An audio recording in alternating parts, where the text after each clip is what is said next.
Hello, I'm Dmitry Sitkovetsky, and this is Transformation, Art of Reinvention in the Times of the Pandemic. My new program, the first of this year. We have a wonderful guest, a really old and wonderful friend of mine, Iain Burnside, who's one of the foremost collaborative pianists in this country, as well as professor of the Guildhall of Music and also radio presenter. Hi, Iain. Happy New Year. And to you, Dima, and to you. Great. I've got a lot of questions already submitted for you. So let me start with this. You probably never spend as much time at home as in 2020. What new have you learned about yourself during the pandemic? What has been a positive lesson from being at home? Oh, that's a very good question. $1 million question, as they say. Yeah. What good things have I learned from being at home? Yeah, what good things? Let's start with good things, with positive things. Yeah, okay. Well, I've learned that I can get by on a desert island if I have to, that I'm comfortable with my own company. I miss my friends very much. I miss traveling. There are, of course, downsides, but after the initial shock, I had a month which was very bad, and where I basically was like a vegetable. But then after that, I turned a corner and I re-engaged with the piano, and I loved playing and I loved practicing and I loved learning some new pieces. And I've just got on with it. And I'm very fortunate to have a little dog who gets me up in the morning, who makes sure that before I eat breakfast, I've walked for 25 minutes. Great. And I've got some air in my lungs. And really the biggest thing I've learned is to count my blessings. I have many, many blessings to count. I live in a nice house with my little dog. I've got enough money to live on. I'm not going to die of starvation. I've got very nice neighbors that we've interacted with in a socially distant way. And I've been able to keep in touch with friends and family. So I'm in a much more fortunate position, really through luck more than judgment, than many, and I give thanks for that. So I suppose the biggest thing I've learned is to be grateful. Wonderful, wonderful. That's great. I mean, there are some people, of course, most of our colleagues, of course, suffered from not being able to see each other, as you said. And the music is such a, language of communication, really. And we do need that direct communication. I mean, the best thing we could do is something what we're doing now. This is how the Christmas, traditional Christmas, lunch with my daughter, Susan, and we had to have it on Zoom. Yeah. That is crazy, and New Year's, all on the phone, Zoom, whatever, it's very unusual. I mean, we're all experiencing the same, well, different countries in different ways, but basically it's a very strange, normally, if there is a disaster, so we all sort of gather, we help. Now we cannot really see each other. We can only do it otherwise. And that's why I thought maybe it would be a good idea to share some of the experiences. And interestingly enough, for musicians also, for somebody like me, not being able to travel, that was a big adjustment. Sure. Because I was supposed to have, non-stop travel, which I have had for many decades already. And that to change that into being, a homebody, that was a big adjustment. Yeah. That was a big adjustment. Yeah. Now, there is another question which takes us to a different part, much closer to you.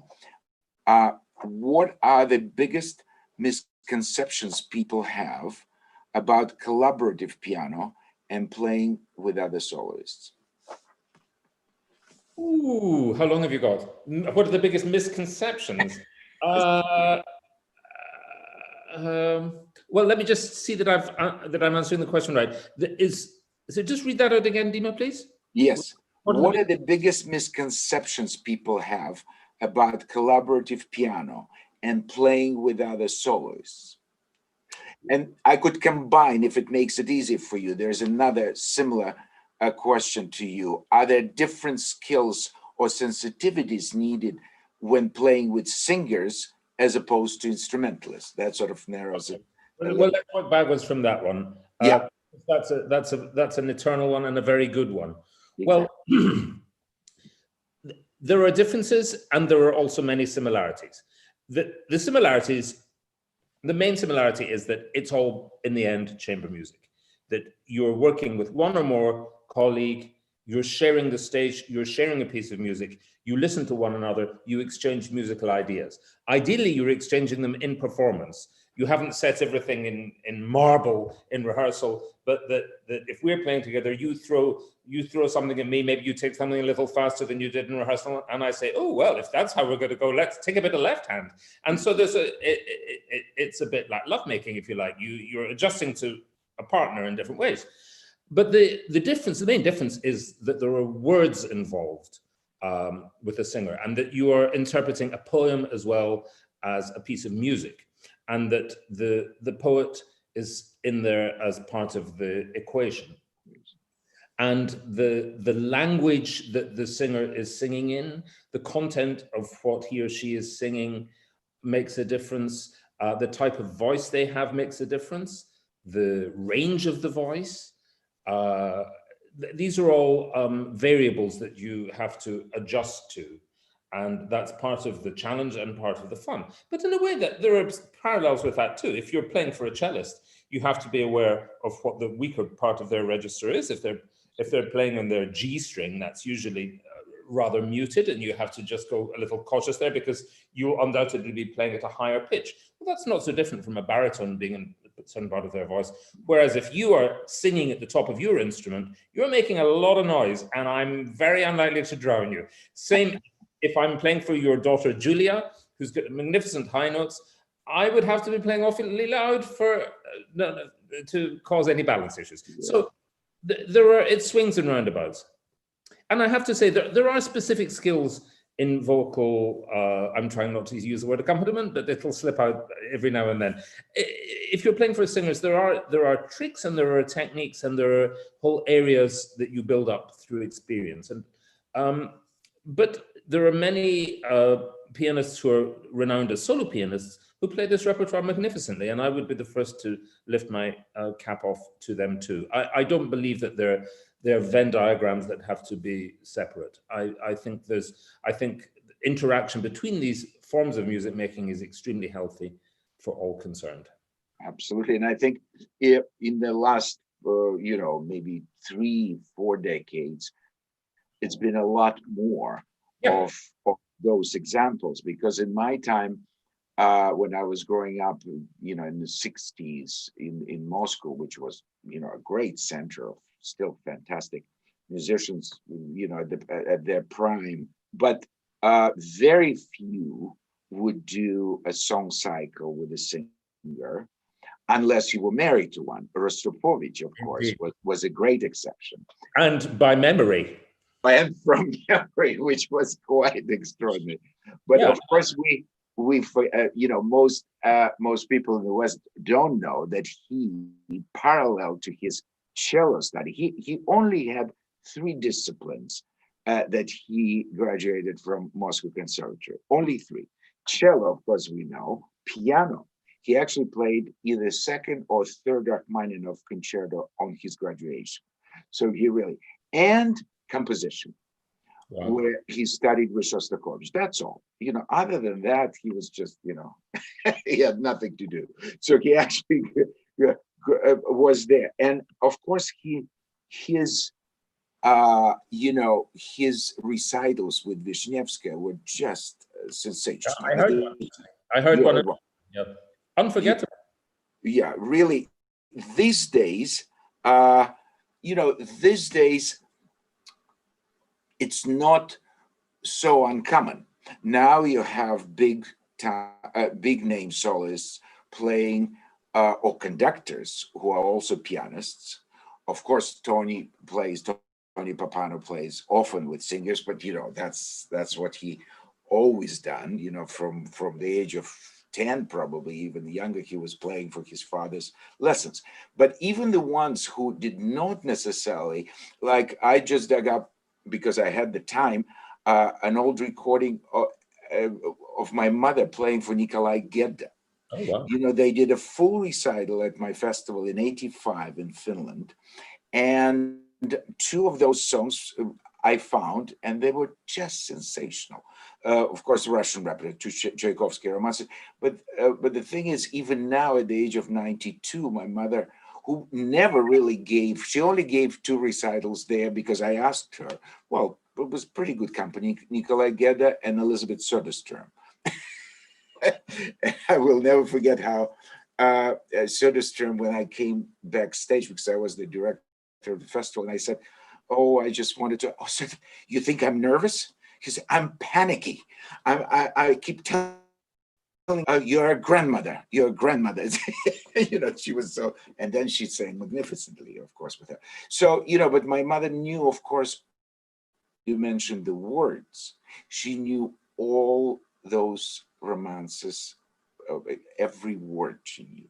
So that helps, of course. And that's when one plays, of course. Yeah. Somebody mentioned, because you somebody wanted to know what tricks you need. Some of the tricks that you have, because you mentioned some tricks, and they want to follow up on that. Maybe tricks is the wrong word. Okay. Well, they just become, tricks. Tricks makes it sound as if it's, you know, like yeah. But I think there are things that you teach people in this repertoire. Consonants. If you're playing in German or English, if you're playing German and English repertoire, the time taken by consonants is longer than if you're playing in French or Italian, for example. So you have to listen in a slightly different way, and you have to anticipate in a slightly different way. But that, and experience helps with all of that. You need an awareness of singer's breath. You need to build up a kind of instinct for that, a second sense, so that if a singer is not feeling particularly well in the day of a performance, or is having any personal issues, they might be a little shorter of breath. Or if they've had to go up or come down many flights of stairs to get onto the platform, whatever reason, you need just to be aware that they might be breathing in different places, and that's their right. Just little things which build up, and where experience helps, and where you just built up a kind of bank of a sense of how singers think and how they work and how they might react on a platform. And I think what's very important is to be in sympathy with that, including the fact that singers face their audiences. I never face an audience. I'm always at 90 degrees, and thank God. And thank God they don't see me with my terrible facial. I have terrible jaw movements. So thank God no one has to look at that, apart from the poor singer if they look in my direction. But singers have to engage with that in a very real way, and not be distracted by that, and not be distracted by people yawning or reading their program, or these days looking at their phones. Oh, God forbid! I know, awful, horrendous. So it's there's a lot of little things like that. I really believe that this is also a reason why people like to share the platform with their friends, or with people that they feel in harmony, because you're essentially, I don't want to over dramatize this, but you are kind of going into battle together.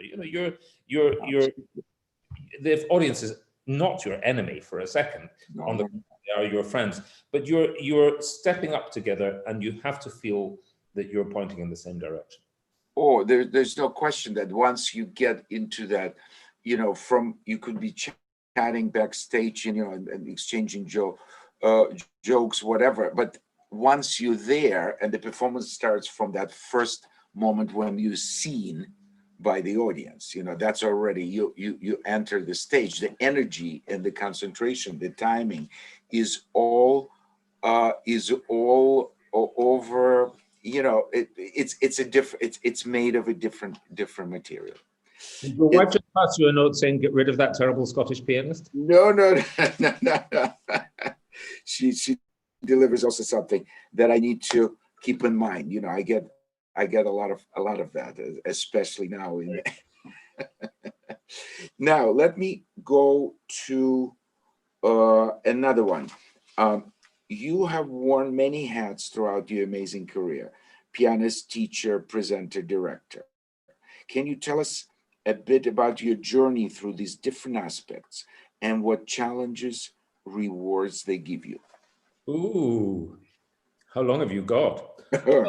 As long as you have. Actually, how I got into broadcasting is quite interesting because it was entirely luck. Because I did television before I did radio, which is usually the other way around. And the only reason I got into television was that a woman that I'd been at university with was in charge at the time of music in Cardiff, in BBC Wales. And within her empire came Cardiff Singer of the World competition. And she rang me up and said, look, we think you might be good as a presenter. Come and have a chat with us. We had a conversation. And I said, well, I'm rather apprehensive. I've never done anything like this before. And she said, oh, don't worry. We'll train you. We'll give you you'll get your earpiece and we'll give you lots of training on how to do it and lots of dummy runs and tryouts. Don't worry. I think you'll be fine. You'll be fine. So I rang up my mother, always the best thing for any boy to do when confronted with a career choice. I rang up my mother and she said, well, you've always been a bullshitter. So if someone's prepared to pay you for it, I would go for it. So with that vote of confidence in mind, I went down to Cardiff and they stuck the thing, and they were very, very nice. The people there were and are lovely. They stuck a piece in my ear and said, okay, you got your first piece of camera. Don't forget to smile, cue Iain. And that was my training. It was off you go. But actually that was great fun and I enjoyed it a lot. And then Radio 3 got in touch after that. I managed not to make a complete idiot of myself on the television, and then Radio 3 got in touch and that started a longer relationship there. That's a baptism by fire, but it worked out. It works out. I think one of the things I've learned, now that I'm old and bald, one of the things I have learned about myself is that I am a natural, as we say, portfolio person. I'm happiest when I'm doing several different things. And that's a good lesson to learn. But another lesson to learn to temper that is beware of being a part-time pianist, because the piano is a very jealous mistress. And if you get too distracted by other things and other demands, then God help you when you get up on that stage, because there's nowhere to hide. So I've had to tune the radio backwards and forwards, literally and metaphorically a bit, to find what I think is the right balance. Because as soon as you're involved with anything, with organizations or groups of people, someone will always be ringing you up and saying, oh, can we have a meeting on Tuesday? Oh, I need to talk to you. Can you do this? Here's your deadline, do that. Nobody rings you up and says, have you practiced today? And so that's the big danger, because, you know, I needn't tell you this, Dima, but, you know, every instrumentalist, let's not confine it to piano. Piano's particularly acute for this, but every instrumentalist has a little person on their shoulder inducing guilt, saying, have you practiced enough? When did you last play a scale? And that you have to respect that little man on your shoulder and listen to him, because if you don't, then it doesn't end in a good place. Not at all. And we all been on that side of the fence, you know, because very often, you know, no matter how minimal one's maintenance, because we all have different, you know, we're built differently. Some people need, 6 hours a day, otherwise they don't feel that they've done. Others need 1 hour. But as long as you have that 1 hour and you really practice and you really concentrate, if you don't, there is this worry inside of you. That little man that you're talking about said, you haven't really done your homework, you haven't practiced enough, and that could shatter your confidence, which normally should be, and if you did practice and you've done it, even if something goes wrong, you still know that you've been preparing so seriously. There is a follow-up. Again, we have, did you like the improvisational aspect of TV and radio? Sure, I love everything where I don't have to practice. When you have to.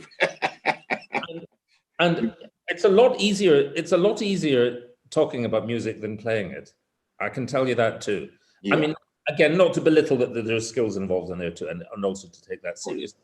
But I love being able to use the musical background and the musical knowledge and experience I have, but process it with a different bit of my brain, which means words tumbling out of my mouth. Yeah.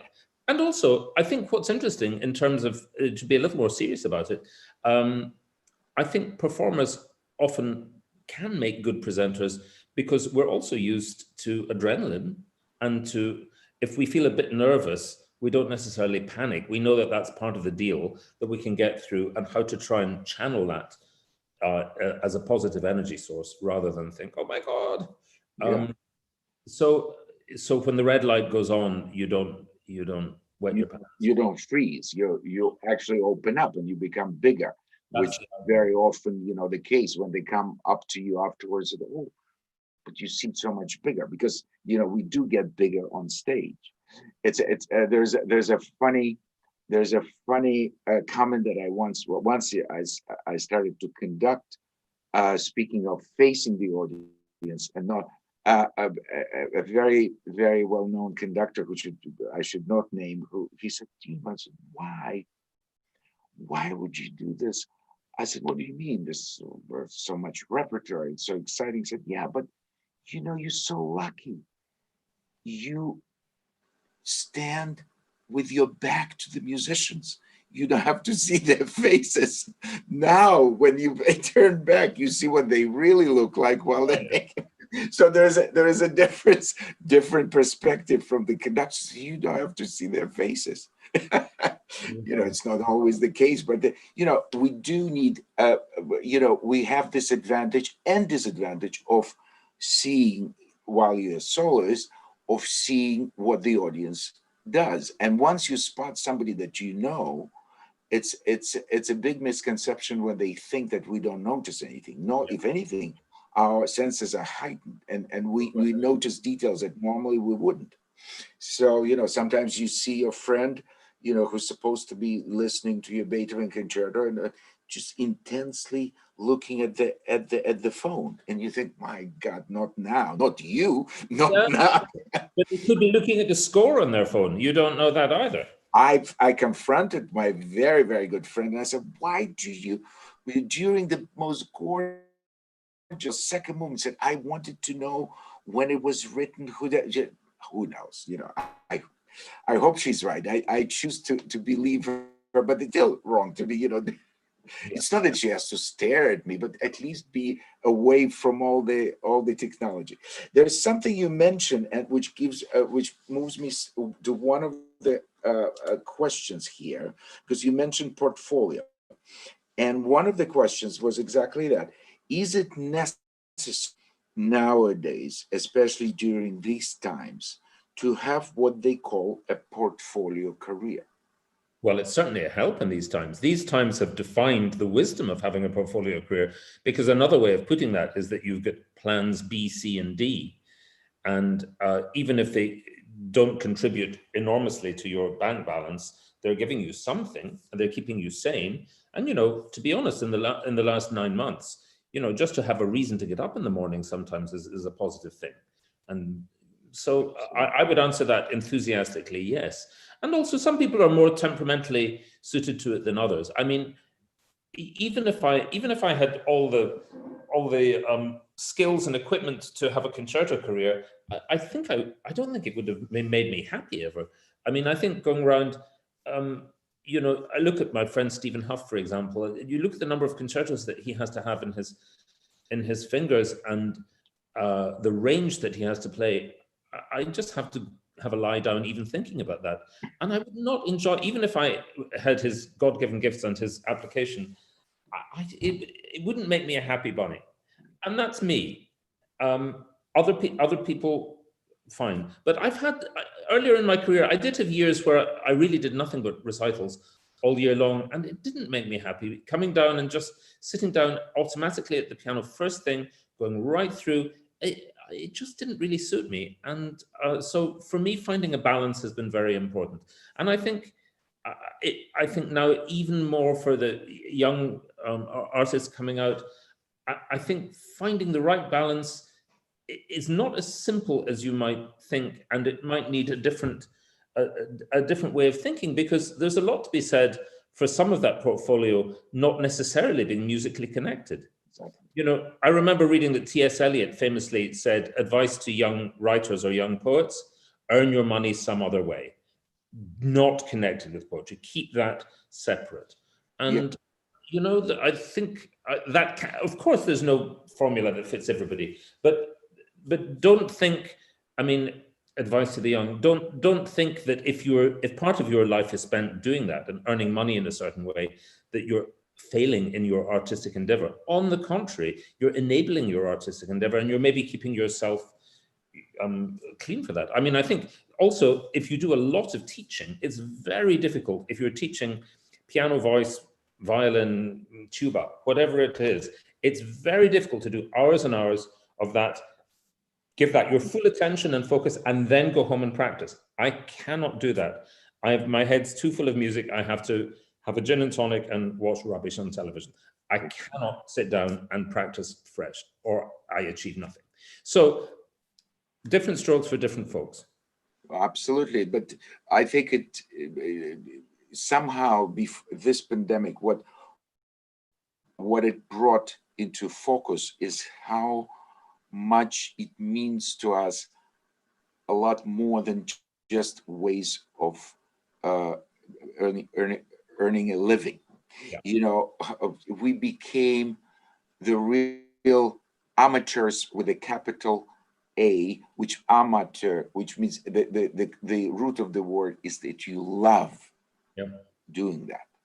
And I remember years ago, I heard the most shocking comment coming from a concertmaster of a major US orchestra. Said, what do you mean enjoy it? We're professionals. We're not supposed to enjoy it. And, you know, we do come across those people. I hope that experience where we actually have not a chance to even just do the routine thing. I hope that the more routine goes out of our life, the more we become at heart enthusiasts and amateurs, because we love it. We do it not because somebody pays us, because these days where do you get paid? You know, if there's no performances. Go ahead. If I can also just add a little personal note here, one of the things that has happened in the last few months, the Wigmore Hall, who, as we know, have been marvelous and trailblazing in having streamed performances, sometimes with a little audience and sometimes with an empty hall. I've been one of the team lucky enough to be invited to come and present some of those concerts, which means I turn up in Wigmore Street and I just say a little bit about the pieces in question. And it's not very onerous, and it's lovely, firstly, to be in the hall, and secondly, to interact with colleagues on stage. But I've had amazing audience experience being there, because well, two performances stand out particular, both with string quartets. I fronted two late Beethoven recitals given by the Elias Quartet, and then more recently, a hall completely empty apart from me and the director, John Gilhooly, of another wonderful British quartet called the Heath Quartet, playing 20th and 21st century British music. And with just the two of us, and they played with such intensity, I cannot tell you what a privilege that felt, just being alone in the hall. This is an experience that would never have happened to me had there not been this ghastly pandemic. So you can't always tell where your spiritual nourishment is going to come from, because believe me, particularly with the Beethoven, that there was, well, in both concerts, there were spiritual dimensions. And so I was very much the amateur there. And I left onto an empty Wigmore Street, kind of walking on air. I felt elated after all those concerts. They were just fantastic. So what a blessing to have that. I feel very, very fortunate and privileged to have had that opportunity. For me, it was also very much the same reaction just to a live orchestral playing. When I was in the jury, one of my very few trips in this whole time was in Prague, and I was listening to the last round of the competition. Just the opening of this, just the you know, the hair just stands on that, because you experience something that you've been part of day in, day out, and all of a sudden 6 months, none of that. Yeah. Yeah. And then you feel it with every ounce of your body. You just the excitement and the great visceral response, and that's what we've been missing, and then finally, when I finally managed to have one live concert with the orchestra I played and also conducted, I mean, it was just like finally breathing the oxygen. Now let me go on with these questions. I mean, we could of course, speaking of the young ones, and of course you have them, this is one question. What is the best way for the young performers to be heard and noticed today? Is it still competitions, auditions, or now more online material like website, YouTube, etc.? That's difficult. Well, if I knew the answer to that question, Dima, I'd be a rich man. Yeah, absolutely. Another element of my portfolio. I would be very hesitant to presume to give an answer to that, because again, I think everyone has to find their own way through. Here we are in a social media event, and there are great positives to social media, but there are also great dangers, and I think it has to be handled with extreme care. I mean, certainly young artists have to be aware of it and use it for good, for their own good, in a quite cynical, calculating way. But I think it can be a very depressing influence on people's lives, or it can give the illusion that other people are living some kind of enchanted existence that they're denied. So I think you have to be very, very careful with it. It's like nuclear power. It can be used in positive and negative ways. Competitions, I think, I'm rather ambivalent about competitions, because I think they can be forces for good. And again, I think you can use them to your own ends, but you have to be very, very careful in your thinking and not feel, try them, win some money, win some acclaim, but don't feel that they mean too much artistically, or don't, if you get kicked out in the first round, don't think you're a failure. I mean, I did some piano competitions. I never got through the first round of any of them, and I hated the whole experience. I was the wrong sort of player for them, and I'm very glad I didn't go and,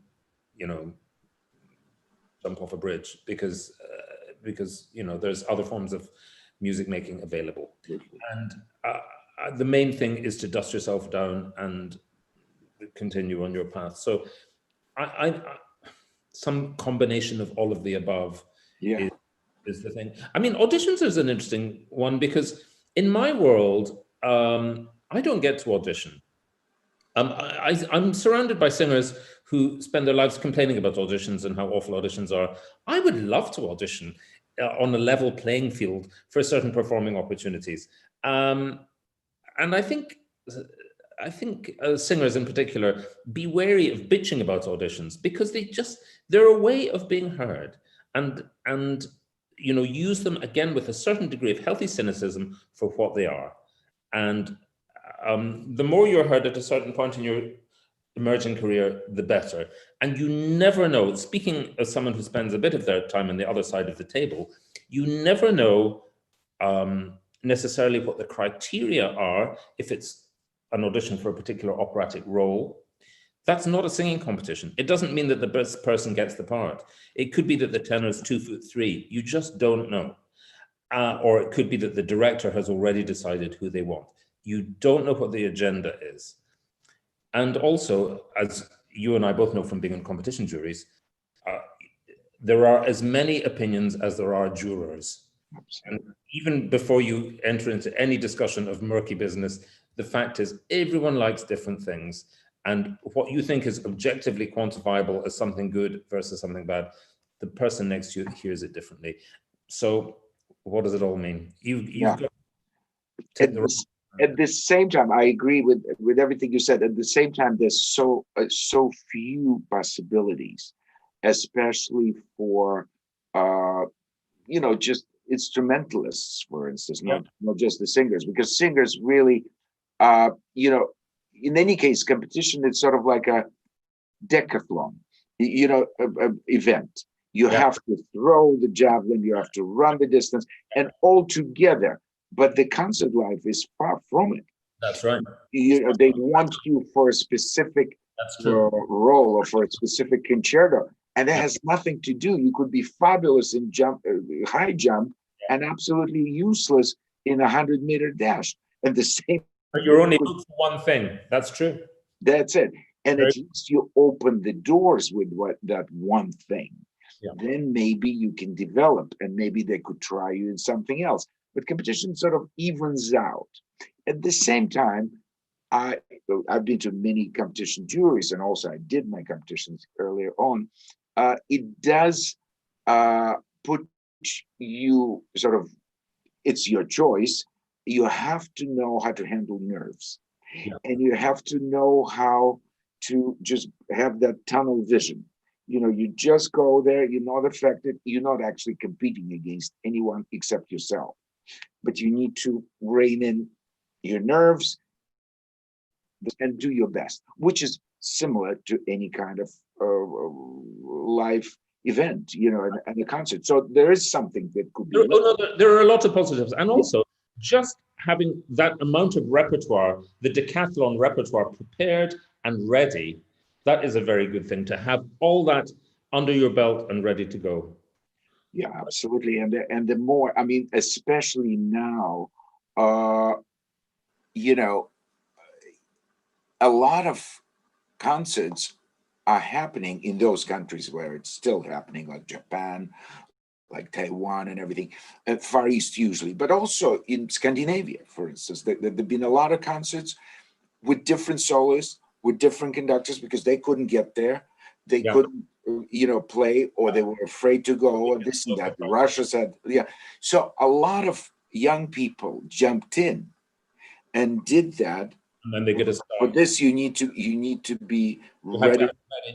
at the Yeah. drop of a hat, and that is a special skill. I'm just reading here. There's another probably follow up during the post-pandemic year. Have either of you participated in a professional collaboration that you feel would otherwise, without the pandemic situation, have never happened? That's interesting. Um, I think the honest answer to that is no from me. I mean, I was able to do some recording projects. Yeah, I made 3 CDs because that's a very socially distanced activity, and exactly. and canny record companies were very aware that it was a good chance to have projects which might have been discussed, that they could actually action them. But there are all projects which had been in discussion, so I wouldn't say that was out of the blue.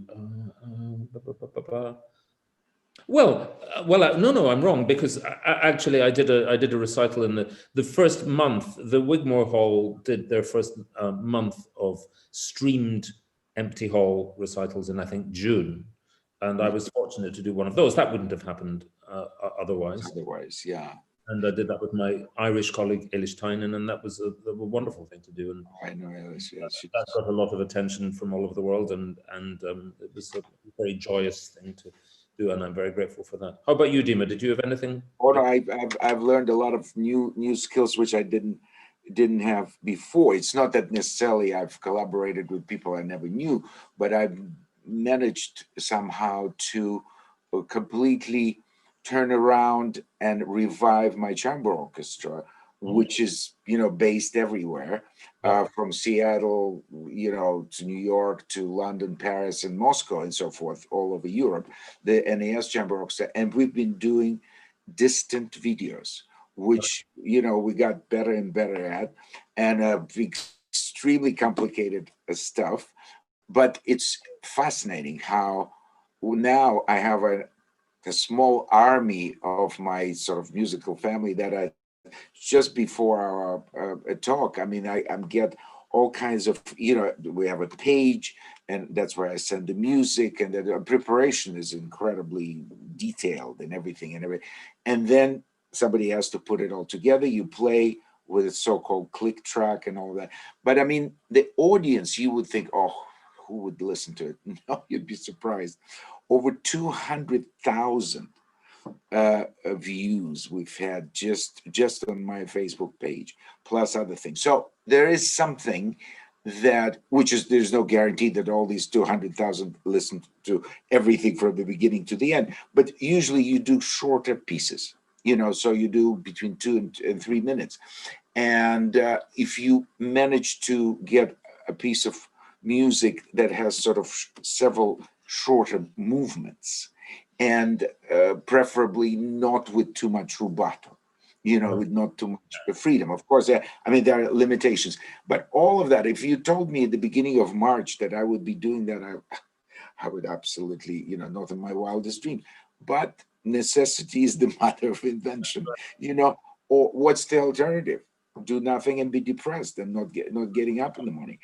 Also my, long time, pastime, the transcriptions. I've done more transcriptions than I think ever, because I'm home and I've got the time. So this is no. I think it has been wonderful, and also I was asked to do another series of interviews for my orchestra. Most of the soloists that were supposed to come to Greensboro this year, all they got was a Zoom chat with me, and then the program that at least we talked about music. We talked about the upcoming concert, and then they would be moving away from us. But there's still a lot of them are scheduled for next season, maybe still at the end of this season. Everything's upside down these days. Now let me take you to a completely different direction, which could be fun. I know that it would be, but whoever asked it maybe didn't. The TV series, and you and I, of course, we watched a lot of TV. We've exchanged the suggestions there, but this is very special. The TV series Queen's Gambit proved to be very popular last year and boosted chess popularity in many countries, especially USA. Do you play chess? And if you do, what are your thoughts on that phenomenon? Oh, yes. Well, I do play chess. I played chess very seriously when I was a schoolboy. Well, very seriously, not very seriously, but I played for my school and all that, and we went and played other schools, and and I have also revived my interest in that, not by playing online, but by following various online websites in lockdown, because I found that very good brain gym, as the saying now goes. And I have just caught up with the Queen. I've just watched that, actually. It's been very interesting. And one of the things I liked about it was the way they showed how how seriously it was taken in the old USSR, and this her coming out every day, a bigger crowd. I love that, and it's very like Tchaikovsky competition. In the same way that would never happen here. That would never happen in America. And actually, I sat in once, and I was in holiday in Croatia once, and just by chance I was in Zagreb, and there was a big chess competition going on with major players, and I went for a couple of days. It was incredibly exciting. Everyone thinks chess moves at a snail's pace, and of course sometimes it does. That was one of the things they got wrong. Of course, they had to show everyone seemed to move very quickly in the telly thing. Doesn't that's part of that's just you have to do that for the drama. But being in a crowd and the big screen and everything, and a move would be made, and people go gasp. It was very, very exciting. You have to be into it, and you have to buy into it. But no, I think it's very good, and I know that in Armenia, for example, it's a compulsory school subject. I think that's fantastic. I think it's a great thing for kids to learn. You can't start too young. And it's a very good thing for the spatial awareness and strategic thinking. Also strategy and thinking ahead, thinking, 3, 4, sometimes some of those guys, of course, can think 10 moves ahead. Also studying, the openings and the middle spell, the middle, and then the ending. And it's sort of a game of life. You sort of live the whole miniature life from the beginning to the end. It depends. If you make the wrong move, it could take you to completely pure skill. Yeah. But it's fascinating. You did notice how because we heard an interview with, you know, uh, with the guy who wrote the script. I think he's directed it. I forget his name, but he said it probably the first time a Western, sort of big budget a TV series showed the old Soviet Union in a positive light, because there was this camaraderie. They all helped each other. All these great players, they all got together and allies. In those days, they used to adjourn the games, which of course a big episode there in Moscow. And it's absolutely true. This boulevards and the amateurs playing and everything. That was the atmosphere I grew up with, and I knew a lot of great chess players. But I'll tell you another advantage of the Soviet system. I mean, I studied, not maybe this isn't generally known, but I spent 2 years in Warsaw, studying piano in Poland, before the Iron Curtain came down in the early 80s. And one thing that struck me there, I mean, there were many disadvantages. And of course, seeing the communists, no one wants to live under communism. Let's agree on that. However, music is one of the areas in which, if you compare the system, if you have a musical child, if you're working on minimum wage here in the UK at the moment, and you have a child who wants violin lessons, good luck. Good luck finding them a violin, a bow, a case, and paying for lessons. It's not going to happen. In Poland at that time, if a child showed aptitude or talent, it didn't matter what mommy and daddy did, they would find a violin. Even if it was a crappy violin, they'd find a violin for them, and that child would have a basis to work on. So that, to me, was not nothing. And I saw that the musical education system had definite positives compared to ours, which is a middle and upper middle class game. And I've never forgotten. Do you agree? Oh, that's totally. Of course, I totally agree, because I saw, talents coming from all over Russia, from all kinds of background, and along with so-called the dynasties, the sons, the grandsons, of famous musicians, there were people who come from completely, the background they could never afford. Once they show talent locally, and then if they exceed that level, they would be sent to Moscow to that incredible school, Central Music School, put in dormitory, everything paid for, never once sent for education, everything provided, the violins, the bows, the school clothes, everything. You literally had the advantage of the system, and you could make it all the way up if you were that good, and if you practice, of course, and then of course the peer pressure and everything. That was a fantastic system. And many came from the background. There was no way, in the States or here, they would have a chance, And when they came to competitions, of course, I remember some American participants. I mean, they had to raise the money for the trip, to go to European competition, to Queen Elizabeth, or to the Tchaikovsky competition. Now Tchaikovsky competition actually pays for the ones that they've selected. But the Russian teams, they had months of preparation, months of concerts where they So when they came in, I mean, there was no, it's like with the chess players, they were so much better prepared, because the government, of course, there is definitely a political side to it. They didn't just represent themselves, they represented the workers' paradise. They represented the system. Well, it was very like athletes, very similar to the whole athletic thing. Yeah, very much so, very much so. But it's interesting how this whole thing now changes the perspective. One remembers also the school years and all that. There is something else. There's an interesting question which only you could answer, because I have no experience in that.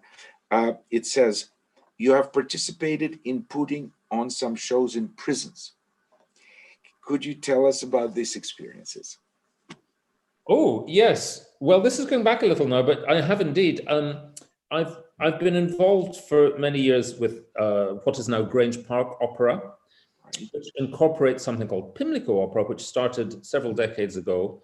It was started by the same founder, Wasfikani, who's just been awarded a CBE. And Pimlico Opera now devotes its time to performances in prison, mixing professional soloists with a chorus made up of serving prisoners, often in the past in male prisons, but more recently, several times in women's prisons, which is a very interesting contrast in atmosphere. So early on, I was involved in the musical preparation for Guys and Dolls, West Side Story, and Sweeney Todd, which was a considerable investment of time, but it's an extraordinary experience, and I feel really privileged to have done it because it just confounds so many expectations that you go in with, and I cannot recommend these performances too strongly. If anyone's interested, I mean, there's not one happening at the moment, obviously because of all the trouble. But if in a year or 18 months' time, do keep your eyes open for it, because as members of the public, you can go, you can buy tickets, and you have to be screened, and you have to go in without mobiles, and there's a whole palaver. Have you ever been to one, Dima? I don't remember. Have you? No, but I saw some of it in you know, when they had a program on television about it, but I've never actually been. I've been. Go ahead. Oh well, I was, you know, people, the responses of people seeing them have been absolutely extraordinary, and also a lot of the prisoners that end up taking part don't really know what they're getting themselves in for. They want to do it because pretty girls are involved, and it's something different, and it's a change in routine, and they end up often the musical demands are much greater than you might think them able of taking on. I mean, let me just tell you, Sweeney Todd, the chorus parts are not easy at all, and so you're standing in front of these blokes who've never sung anything ever in their lives, and you're trying to get them to sing in different parts and learn different pitches. But so long as you don't tell them it's difficult, they come with essentially open minds. But the responses from some of these people and also from their families has been just heartbreaking. And so, because they feel that a lot of them have never had a chance to show anything, not just in terms of performance, but just of people believing in them, or believing that they have the power of good within them and the power to create something. And after one performance, after one project, there's usually some kind of washing up time when everything has to be taken out of the prison and sets dismantled and everything. There's a kind of letdown time. And Wasfikani one day rang me up on the phone to read out a letter she'd received from the mother of a 19, 20-year-old boy who'd been in that project. And after about 2 sentences, I was in tears. It was so touching about how no one had ever believed in this boy. You know, ultimately, on the human level, that means so much more than unbelievable. And and also, without getting too sanctimonious about it, music has a power, and these shows are very beautifully crafted.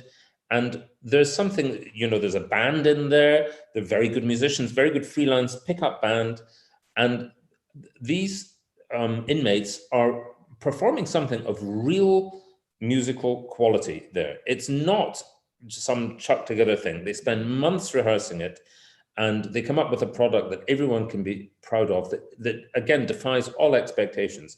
Partly also because they're pulled up by the professionals, because we take in very good soloists. And I'll also never forget, there was a bunch of really tough guys when we were doing West Side Story, and they first meet the principals that come pros, and the guy singing Tony was this little Italian American guy, appropriately, and we said we were finishing the rehearsal, and it had all been about the chorus, and these other guys hadn't done very much. And I just said to this guy at the end, we were winding up, and I said to him, should we just sing tonight? Just give them a flavor of that. And he says, oh yeah, sure. So he goes, tonight. And we go through this, and at the end he goes, tonight. And he does this big Topsy or whatever it was. And these guys have never heard an operatic voice, ever. They've never been to the opera. They don't know about that kind of singing. But you talk about the decathlon, they recognize something physical, something in your face. And just that sound in a contained space, this tenor unleashing the beast, that changed the atmosphere because they thought, whoa, we can't do that. And so windows open. And it's a great thing. It's a great thing that they do there. And I cannot commend it too strongly. Yeah, I think it's a wonderful story. And also, we cannot compare our conditions to any kind of prison, but for practical reason, we have been, in a way, the only time I can compare to this amount of time not being able to perform or to get on with my normal life is the year and a half that I had before I left Russia and came to the States. So the immigration time was even longer than now, a year and a half. But that was also because of the circumstances, and I had to convince the authorities that they lost me as a violinist, that I could no longer play. So there was an enforced. Yeah, and I just canceled all the concerts. I said I couldn't go to the competition, and then I couldn't play anymore. So all my concerts, I disappeared. So I became a non-performer. Not until I got to New York, got accepted at Juilliard, won the competition there, and finally played a concert there. It was a gap of a year and a half. And at the age of your early 20s, between 22 and 23, that's a long time. Yeah, sure. Yeah. Yeah. So, I mean, but therefore, of course, it's easier for somebody like me who has experienced something like that. But I think for the young ones, it has been, in a way, similar to prison environment, because you're not allowed to even come out and see other people. But I think what you've said and what you've described, I think is very encouraging and uplifting. And really, it's let me see if there's anything of interest in the question. But you've shared a great deal, and I really thank you for it, because it's very heartwarming. And for an old dog like me, I'm sure for the young ones, it must be even more. Yes, so I think we've covered.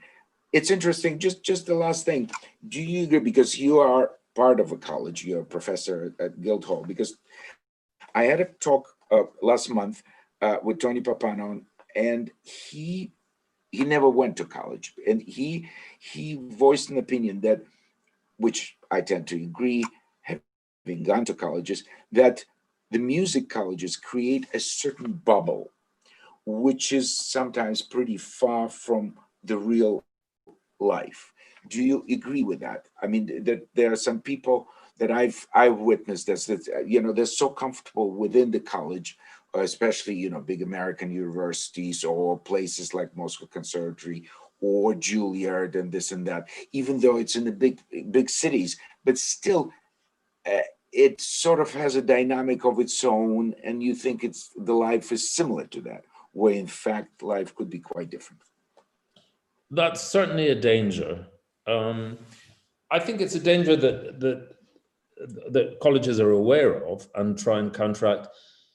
Some of it's inevitable. I think, I certainly think, I try to encourage students, for example, if they've done an undergraduate at the Guildhall or at whatever the college is, I would always encourage them to maybe look elsewhere to do postgrad, or vice versa. I think it's good to move around. I think it's good not to get stuck in the same building. You can become rather institutionalized. And I think, of course, some people become stars there and get a sense of entitlement, which can actually hold them back. Because, we all develop at different stages, and we all know the story of the tortoise and the hare. and people develop at their own time, and all sorts of things influence that. But at the same time, music schools can be of tremendous value too, because they can give you a sense of community. You have to, we live in a competitive world, and you have to have some sense of where you fit in with your peers, even temporarily.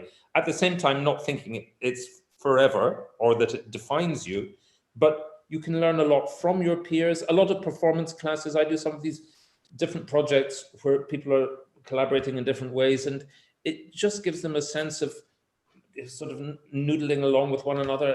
I think that's a good thing. Definitely. I think socially, you need to communicate. You need, socially, exactly.